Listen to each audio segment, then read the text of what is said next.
প্রিয় ভোটার মা বোনেরা,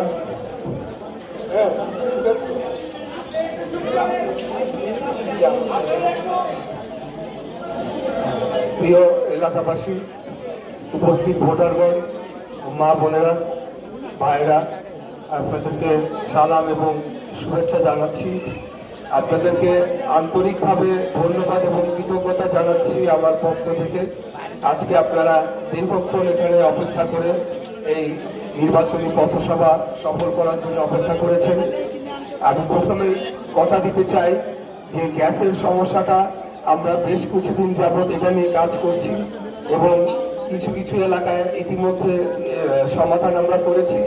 আর বাকিটা যেহেতু এখন আমি একজন প্রার্থী, এখন আমার জন্য অনেক নিয়ম নীতি মেনে কাজ করতে হচ্ছে। আমি সব জায়গায় যেতেও পারছি না বা কোনো সরকারি অফিসে গিয়ে যে কথা বলে আপনাদের সমস্যাটা দ্রুত সমাধান করব, সেটা এই মুহূর্তে না করতে পারলেও 12 তারিখের পরে আমি আর প্রার্থী থাকবো না, কথা দিয়ে যাচ্ছি। তারপরে আমি নিজে গিয়ে দাঁড়িয়ে থেকে আপনাদের গ্যাসের সমস্যাটা সমাধান করতে চাই।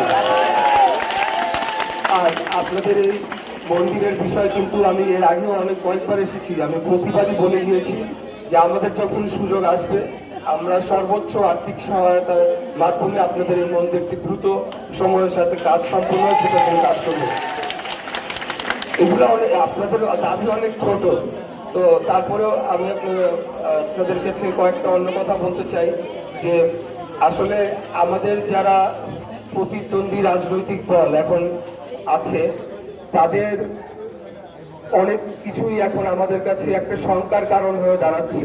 তাদের কথাবার্তা, আচার আচরণ মনে হচ্ছে যে আগামী দিনে কোনোভাবে যদি তারা রাষ্ট্র ক্ষমতায় আসতে পারে তাহলে তারা নারীদের স্বাধীনতা হরণ করবে, তারা আমাদের ব্যক্তিগত স্বাধীনতা হরণ করবে এবং তাদের নানা ধরনের মত আমাদের উপর চাপিয়ে দিবে।